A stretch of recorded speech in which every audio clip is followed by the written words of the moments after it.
What's going on, YouTube? Today we are going to do Memphis style barbecue bologna sandwiches. Let's get in it. All right, first thing first, stick of bologna of your choice. Some people say chub. I'm from the South. I'm gonna say stick. It's always been a stick. Whatever you like, whatever you can find. I know you can find that bar S down here. You can find Starling, trash. You used to be able to find Brine, which was my favorite, but I was informed this morning that Brine discontinued selling theirs at stick. It's just an individual package pre-sliced now. So the next best thing I found was King Cotton. They say they're the flavor of the South. I have my own opinion about that, but they are decent. It's better than that Bar S trash and Starling trash. Anyway, start off just nice stick of bologna. I actually put foil down on the table so I won't make a mess and use my long bacon rack and set it on so while I'm seasoning, I can roll evenly without some of the seasoning kind of coming out. First thing first, binder, mustard, or whatever you want to use as a binder. And I bet this one, no, it's open. It just don't want to come out. But slather you a little mustard on there. All the way around, get you a good even coat, because you want your rub to stay on, right? Right. And I get the ends too, because I like to, everybody likes the end piece when it's got the rub stuck to it. Got my hand dirty, that's all right. Everything gonna get washed anyway. Right. All right. Next, your favorite rub. I'm gonna take this glove off. What I'm using today is probably my favorite rub of all time. It's Killer Hog's BBQ rub. Now you can use, they got the regular, which I'm using, and they have a hot. This is just a regular. And there we go.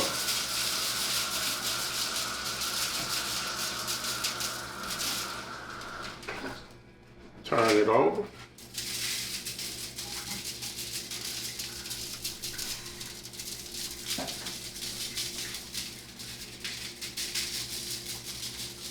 And I put it on just as liberal as I would with ribs or with a shoulder. Some people might say a butt. We've gotten so fancy in barbecue now. I'm gonna always say it's a shoulder, because that's what it is.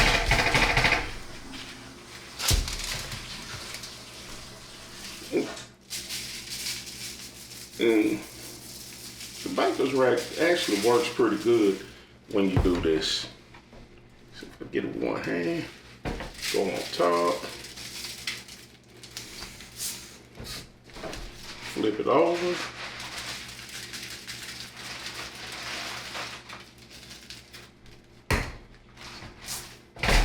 And over in my hands, I go back over it a little bit from where I messed up my nice perfect coating. But that's all right, we can go back. We got plenty of rub.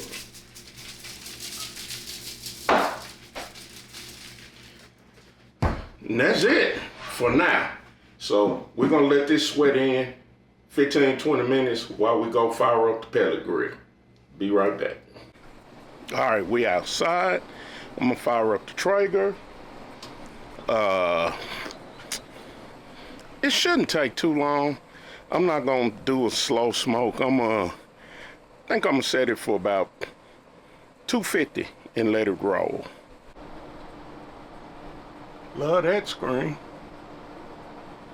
Clean your grease trap. It's already clean. Need to reset it.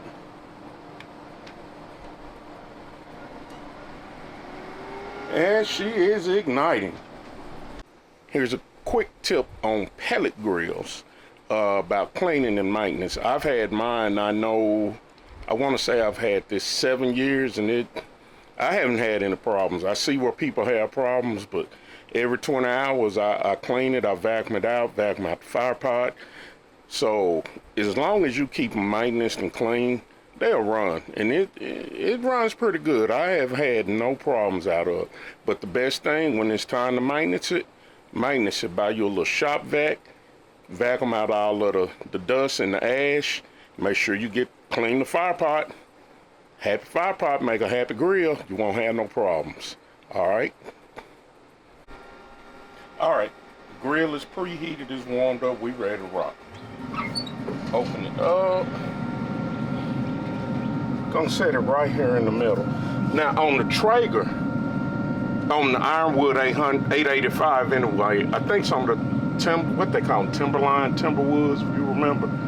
Anyway, this rack can actually raise up here for smoking, but since I'm kind of in a hurry, I ain't trying to go that long today. I set it down closer to the heat, still running 250, and plus it's going to help when it's time for me to sear. You'll see when that comes. The Traeger actually has right here, if you've never messed around with Traeger, it has a probe. The newer ones have too. This one is old.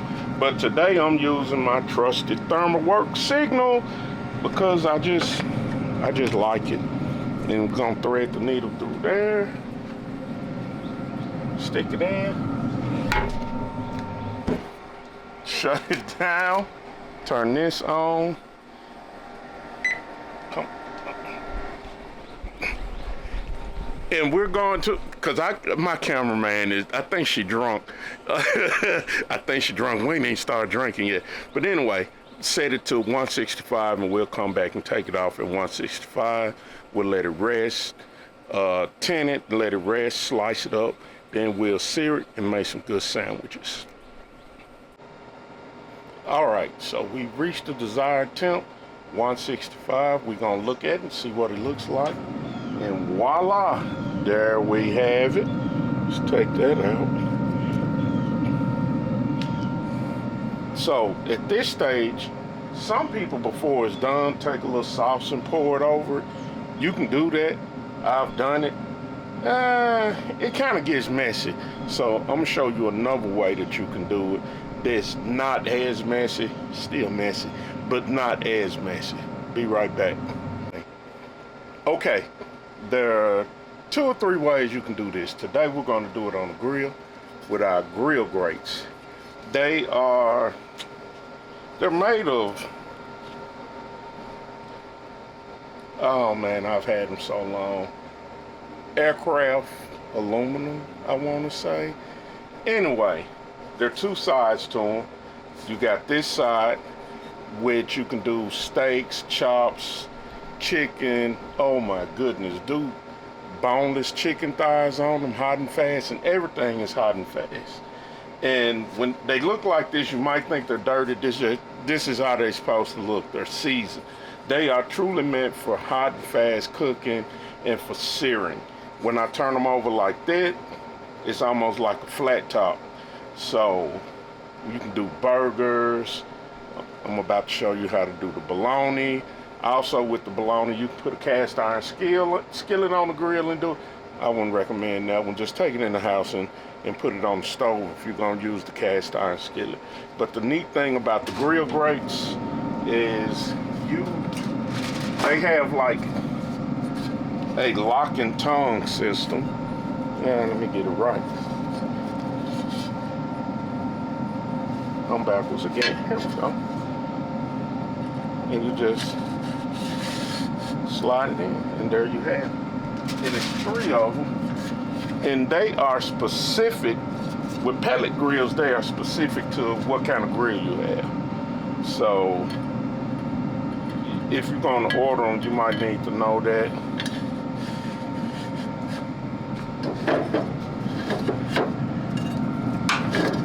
Just set them on the grill, and you don't have to put Pam on them or anything like that. You can just set them on the grill, shut it down, and you want to increase your temp. So we're at 250. I normally go up to about 400 or 415. And because they're made of aluminum, they get super hot. And that's where your sear factor comes in. So I'm gonna do that while the bologna is in there resting. We're gonna slice it, we're gonna come back out, and we're gonna sear it. All right, now the grill grates are hot. So we're gonna sear them off, and I'm gonna do this technique. Remember I said some people will pour their sauce over the whole stick while it's grilling and kind of let the sauce tack up.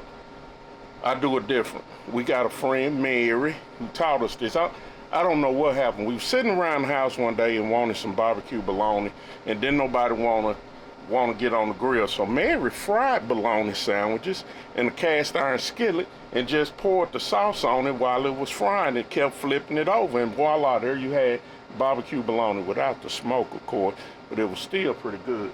So I just incorporated into this. So I already sliced it up to save you the boring time of watching, and some nice thick slices. It's got a good thick crust right there. We just go put them on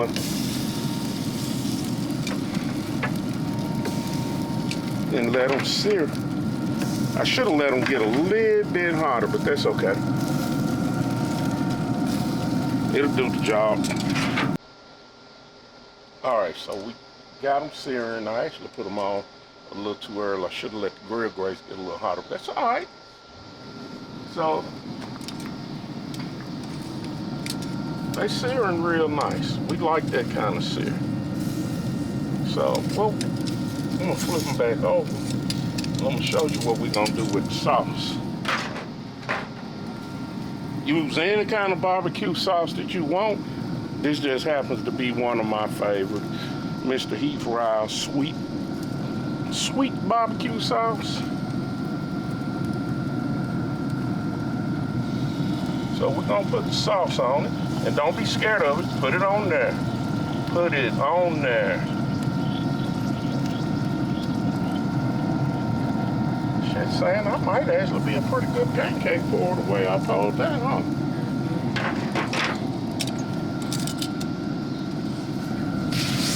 There we go.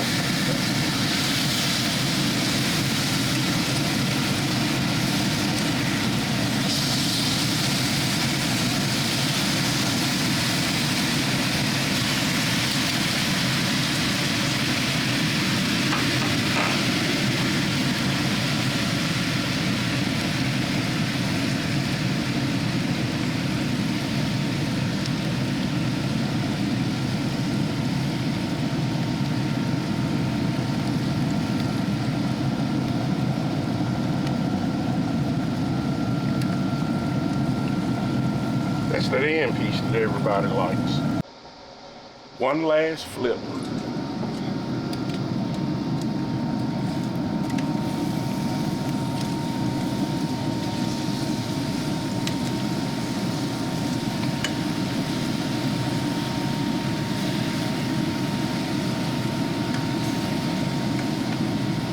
And the grill grates are not hard to clean.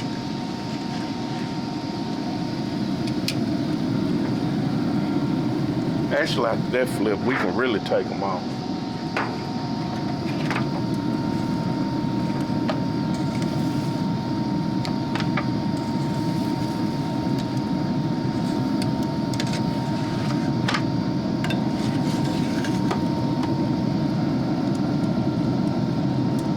And we are going to go in the house and make us a sandwich, barbecue bologna, Memphis style. All right, so this is how you make it Memphis style. We like plain old white bread, good soft white bread. Some people toast it. Hardly toast it in Memphis. They just put it on the bread so it can be soft and mushy. But you can toast it if you want to. You can put it on a bun too. It's good on the bun. But we're gonna do a traditional Memphis style today. You can put you a little mustard on it. You can put a little mayo on it. You don't have to really. Actually, you just put it on bread with some slaw. If you just don't put the bologna on the bread, don't do that. That's so uncivilized. That's just uncivilized. But you can put mustard on, mayo, slaw. You can even put cheese on it. And I know somebody gonna say, Bobby, you can't put cheese on it with the slaw. Yes, you have. Yes, you can. Because over at Jack Purtle's, they steak sandwich got slaw, cheese, and gravy. And it's the best. Woo. Anyway, so we're gonna start with some mayo. And don't use that generic shit. Use some good shit. Use some Dukes. Don't get on me because this is Dukes Light. Because my cholesterol was a little high and my wife won't let me eat the regular Duke. She make me eat the light. So charge it to, don't be too hard on me. But, health first. And you don't spread it on lightly. I don't even call it a spread. I call it a slaver. A slaver of mayo. Sandra messes with me and Deja because she said we put so much mayo on our sandwiches. My daddy the same way though. But you gonna slaver it on there. And if that ain't enough, put you a little more on there. I'm telling you, it's good. It is good like that. Put a little mustard on that other piece. You don't have to spread it around, but if you want to be cosmopolitan, spread your mustard around. Just depends on how you feel, right? So, do a piece of the barbecue bologna. Lay it down. The cheese is optional, but again, it's Memphis style. My best friend, if he see me make this sandwich and don't put cheese on it, he gonna talk bad to me. And I can't have him talking bad to me. So Paul, I did put cheese on the sandwich, bro, because that's how we roll. Short story, one time when the Popeyes chicken sandwich came out and everybody was talking about how good it was. And Paul went to Popeyes to get him one, right? And he asked, look, I made a mess. You're supposed to make a mess. And Paul asked them, can I get it with a chicken sandwich with cheese? And they told him, we don't have cheese. And he said, that's all right, and drove off. Because, man, folks serious about that cheese. And I know somebody just said, damn, Bobby, that's a lot of slaw. Yeah, that's how it's supposed to be. Nice and sloppy, too. Let me get this barbecue sauce. Because you really want to put just a little more hint of sauce on it. You can put it wherever you want it. But put you a little more sauce on there. And do not try to cut this in half. It is not going to work good. It is not going to work good. And there you have it. Memphis style barbecue bologna. Let me get into it.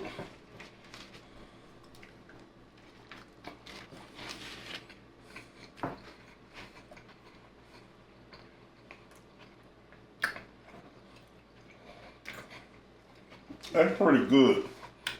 The brine would have been better. But I'm good with the King Cotton.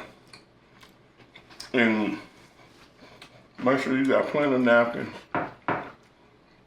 And yes, it's okay to lick your fingers as barbecue etiquette. It's one other thing that you got to have with this sandwich. A ice cold Coca-Cola. Not the 20 ounce or 16 ounce in the plastic bottle, 12 ounce can. It's got to be ice cold. And it hit it off. And get you some chips, whatever chips you want, and an ice cold Coke. And you got a killer meal. Peace.